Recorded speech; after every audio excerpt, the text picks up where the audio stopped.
What's good, homies? Welcome to another channel map. Today, I'll be bringing you some updates about what's to expect from the month of October. So, what is to expect from the month of October, you might be asking? First, we obviously got to recap September. You know how it goes around here. So, September was a fairly productive month. We were able to get a lot of development on Antikythera. You can check out Veek7's channel, which I will link in the description as always, because I always reference his channel in these updates now, because he's always doing streams about Antikythera development. So you can check out the progress that's been made there if you're not already aware. The other thing you can do is hop into our Discord server, also linked below somewhere in the link mess in the bottom, and you can check out the demos that we have released already for you. We are actually planning to ship a new one relatively soon. And when we do that, we'll also be accompanying it with some little video stuff that I'll get into a little bit later. But the fact that we've been able to achieve as much as we have, we're going on about 3 months of development. I think this will be certainly the third full month of development, but I'm pretty sure in a few days we'll have technically passed the 90-day mark or whatever. I'm sure some historian will figure it out themselves, or I'll go back and correct myself later. But the core of the point is that it's not really been that long, and yet we've been able to achieve some pretty cool, impressive stuff. We can already make more dynamic environments than in Brood War, not just in terms of like cliffs and stuff, but also in terms of recoloring some of the terrain.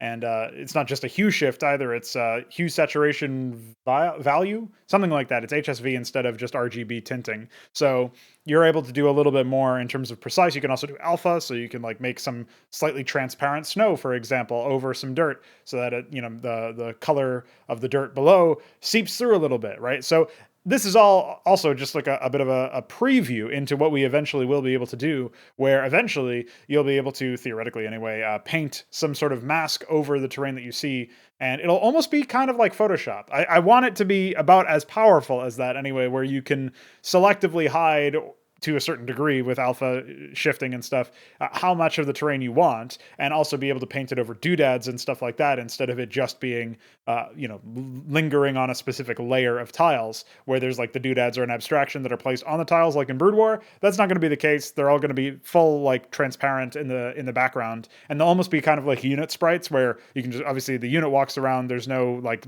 assumption about the terrain that it's on. The same is going to be true for these doodads. And ideally, we'll also do something with water where we'll automatically like add the waves and stuff instead of it needing to be pre-placed or defined in the tiles themselves. That's a little bit more of a pipe dream, but we'll see where we go with that. So as you can see, there's a lot of things in development, and we are indeed making some pretty good progress. So with that being said, I completed the asset port in the month of September. There are still some things that need to be ported through and added into the game for like obscure effects and stuff. But from everything that all the units that were in the vanilla game and all the units that were in Cosmonarchy Brood War, those have all been added to the overall like sort of roster that we have for units and structures. And so really it's now just onto, V continuing development with the engine, and he's going to be programming resources pretty soon, as well as some AI stuff, which is pretty exciting. And then myself continuing to port assets like doodads and other tiles for our use in environment creation. So obviously that will massively level up what we can do. And then theoretically, the next demo that we have will have some pretty nice features for general terrain development. We've got fully functional Fog of War as well, by the way, that looks pretty nice and updates faster than Brood War, if you could imagine. Doesn't have that weird inconsistent lag time where sometimes you get vision for like 5 seconds and other times you get vision for no seconds. Crazy. So where are we with all this stuff, right? Where are we going with all this stuff? Well, obviously Antikythera is being developed so that we can continue to develop Xibalba, the universe, Cosmonarchy, the retail RTS game. And I've been doing some streams on those. I did release a video about the development streams not so long ago where I talked about, here's what I think was good about them and here's what I think is maybe not so good about them and where the formula can be improved. I will indeed continue to do a scattered number of Xibalba streams. I'll get into that a little bit more in detail when we're doing the first channel plans later on.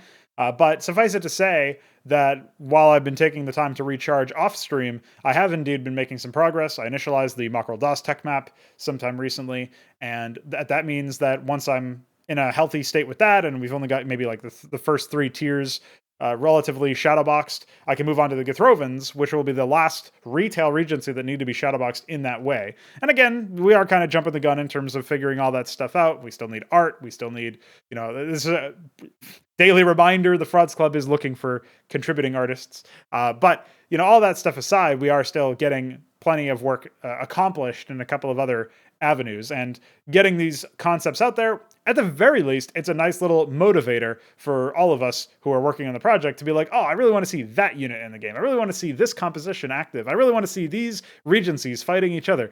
As long as we have that motivational factor, I think it's still worthwhile, and it's work that has to be done eventually anyway. So I might as well do it if I'm going to do any work at all. And speaking of work that I've done that maybe you might be puzzled and wondering, why are you doing this work, Pranogo?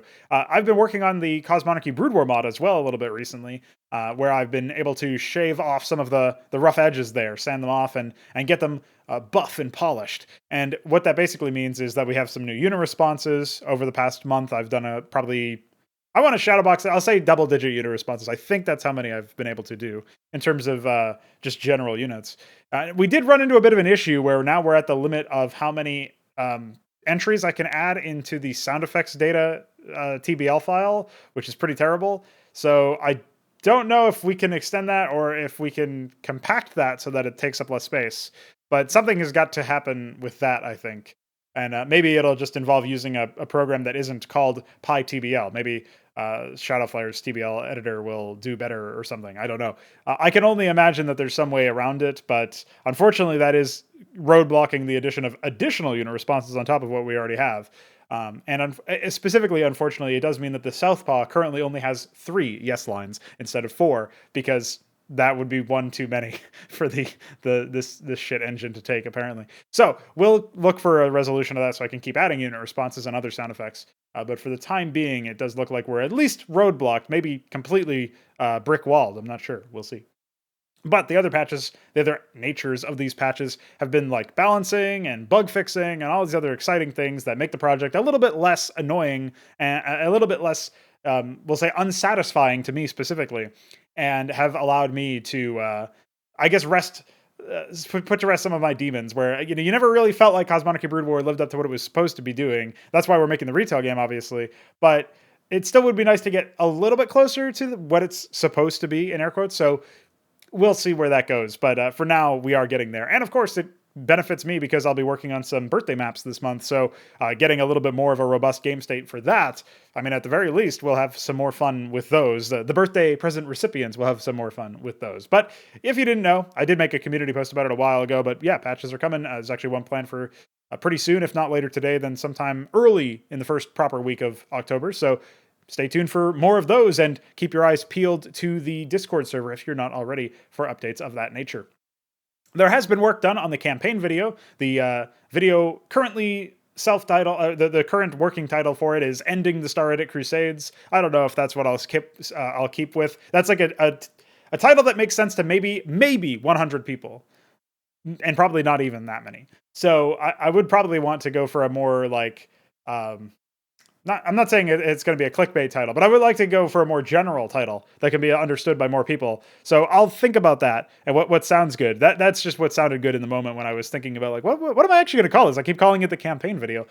So that's the one. And it's currently at, I haven't even checked how long it is right now, but I'm pretty sure it's well over an hour and a half at this point in terms of running time. And we do need at least another 30 minutes to close out the second campaign that I'm reviewing. And then there's the whole other closing section where I'm going to be banging out stuff about like, here's what Blizzard did wrong, and here's what you can learn from that, and here's where you can go to do stuff way better than Blizzard could ever imagine doing. All of those features should probably be under an hour if I had to guess. So yeah, we're probably looking at about like a 2.5 hour running time for this whole video, which is why it's not out yet. I did say in the previous channel map, I'm feeling pretty good about releasing this video, but that was before I realized the magnitude of work that was before me. So we'll see how those go. But for the most part, you can imagine the campaign video, it's been chugging along. It's not for lack of trying. I've been working on it almost every single day for a couple hours each day. So it's certainly one of those time commitments. And along the lines, I've also learned how to approach some mammoth task like this, which does require pretty heavy editing, pretty sort of like hand-holdy, cut all the time, change the active clip all the time, source these clips, and make sure your accreditation is in order, your attribution rather is in order, all that stuff. So, we're doing our best here I'm doing my best here. And I have released a couple of small clips of those to certain, you could call them test audiences, just some people who I thought would might be able to give me some insight into how it shaped up and maybe have some constructive feedback as to how I can improve it or whatever. But for the most part, things are just going well, I would say, in that front. It's just slow because of the. It's not even really slow. It's just a big task. So even though I'm proceeding, I would say relatively fast. I think I'm getting something like 15 to 20 minutes of the video edited. This is from like writing, recording, editing the audio, and then slapping the audio on the time on editing the video. I'm probably getting about 15 to 20 minutes per week, which is, it doesn't sound like a lot, but when you realize, well, maybe it does sound like a lot to most people. I don't know. But to me, I realize that in the face of the magnitude that we have, probably not. So hopefully I'll be, taking care of the campaign reviewing, the custom campaign reviewing by the first 2 weeks of this month. And then for the last half of the month or so, we can focus entirely on like those last sections that I mentioned. We'll see how it goes. And of course, the other thing to mention in the recap for September is the return of the Let's Play. I've been doing some Just Let Me Plays for a while, and I decided, well, I'm kind of tired of like starting all these series, thinking that I'll be able to play a game and actually, record my playthrough or stream my playthrough and see where it goes, only to find out that the game is just utter garbage. So I decided to go for a game that would, yes, also be utter garbage, but at least I could play it, and that's Command & Conquer 3. Yet, notably, I skipped Generals because it seems like it's even worse than Command & Conquer 3. Maybe I'm wrong about that. Maybe I'll return to it later and be like, oh, I actually should have played this sooner or first or whatever. I've never played it before, in case it's not obvious. But, yeah, you can stay tuned for the Command & Conquer 3 LP. We just sat down the second recording of that. I guess a funny little side story. It's not really funny. It's more infuriating. YouTube took 8 years to cut the first 2 minutes of my first video for Command & Conquer 3. And then when it finished the editing, finally, after it was probably like 5 days, unironically, of just it not finishing the edit, it decided to release the video, obviously unlisted, not public. And the whole last half of the video was a broken frame that it just had frozen on. The audio was still good. And if I watched it in the video details page, it was good. But if you downloaded the video, or if you watched it on any browser, it would always break at that point. So I don't know how they got the video to work in like the obscure, like only the YouTuber himself can watch this section video. Like that feed is fine, apparently. It's just a total disaster. I can't believe they did that.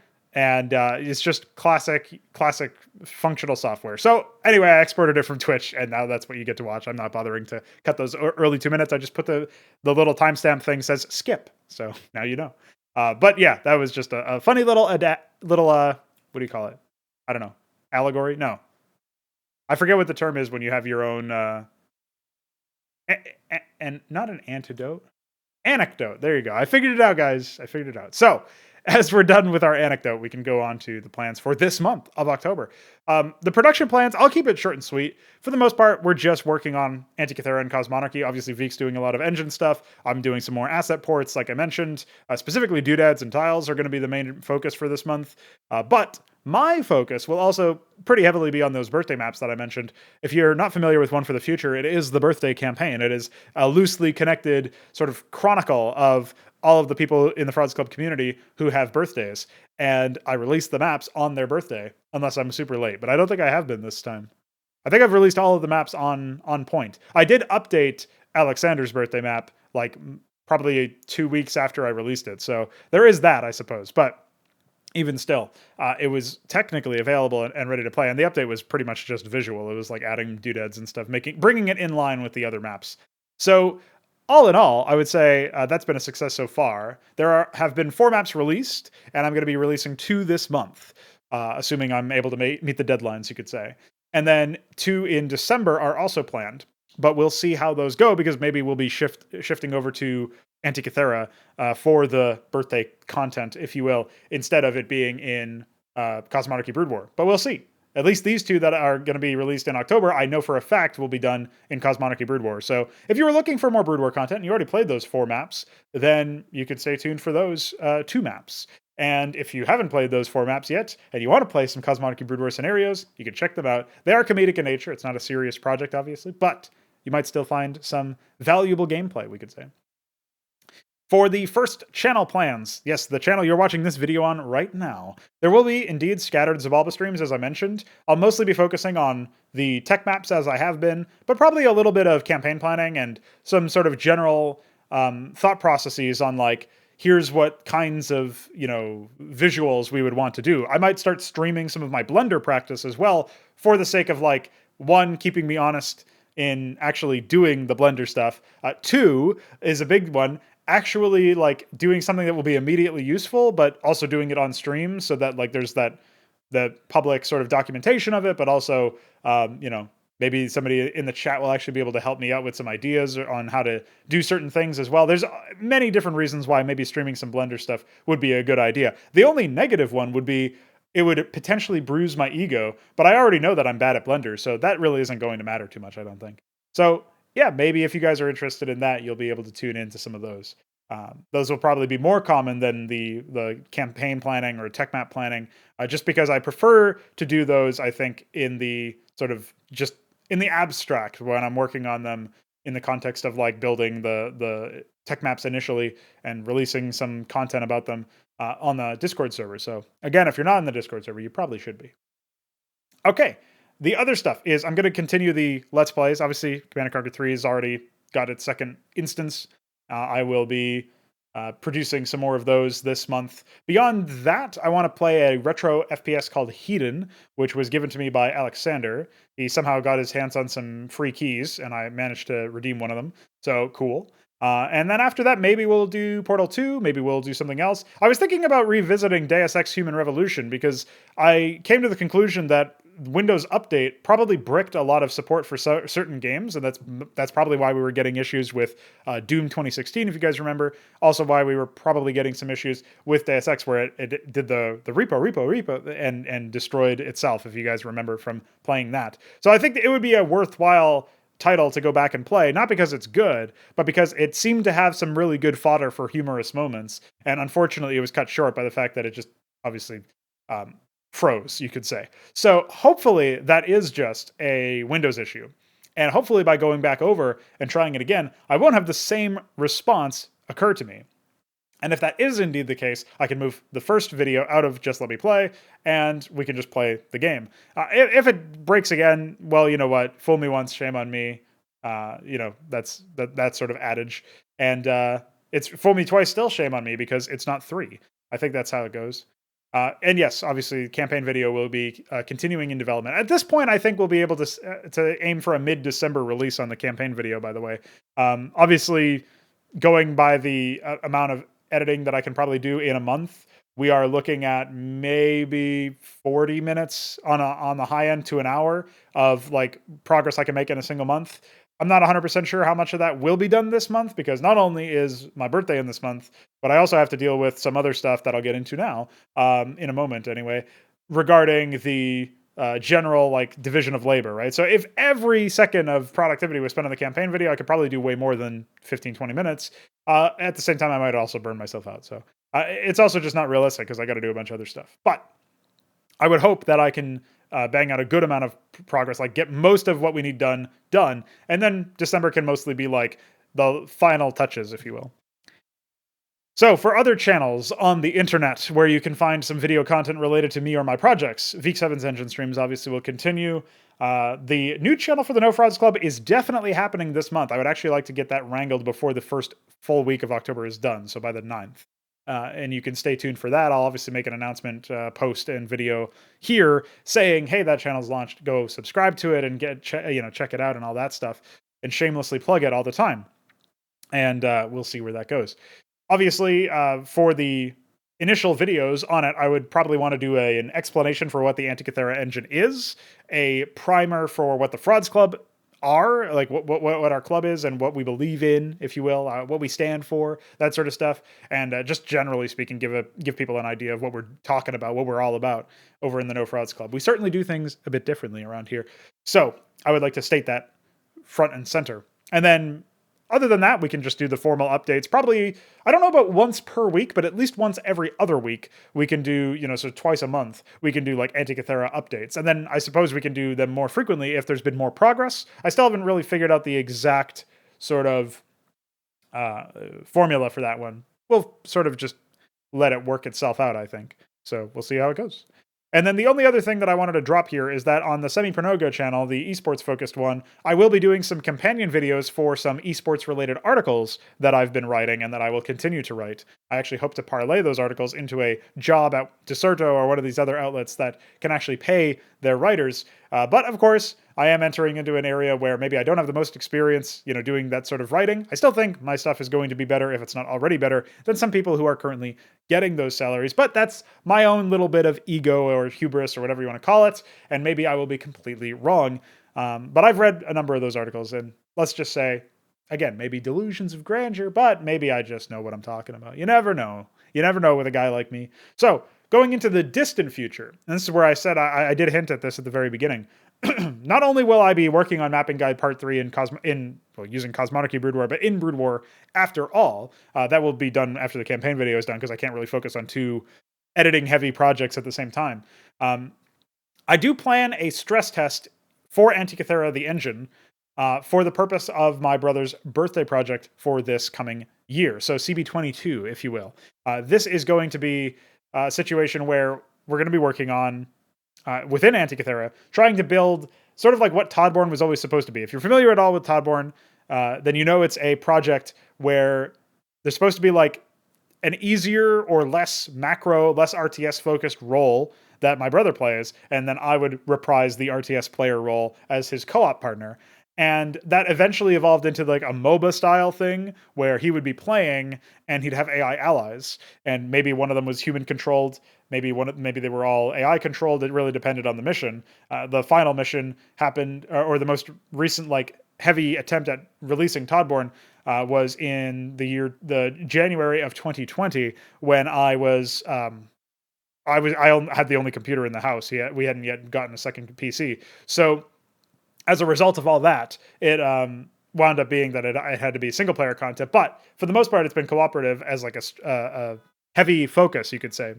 So as a result of that, we would be looking into doing that this time around as well, where we can have an RTS co-op player, if you will, and MOBA or roguelike style control scheme where you're only controlling a single unit, and that will be what he does. I mean, his goal, if you will, is just, or his dream, I guess you could say, according to my birthday campaign planning, which is obviously mostly in jest when I write it down, is just to play a MOBA in a new engine, or something to that effect. So it would be in keeping with that sort of design if we were able to do that. So I do plan a stress test. It'll be a smaller project than what Dreamholds is currently planning for, and it will be a smaller project than obviously Cosmonic Retail, but it will still require the RTS control scheme to be implemented, and it will also require us to have some element of like something resembling a roguelike, I think. So there you go, a little bit of a teaser for you. That's not going to be due to launch until January 30th, if you were curious, and that will obviously be next year. But it is still something that we're starting to think about already in the No Frauds Club. So stay tuned for more updates. Stay tuned for the launch of the No Frauds Club YouTube channel. And of course, don't die.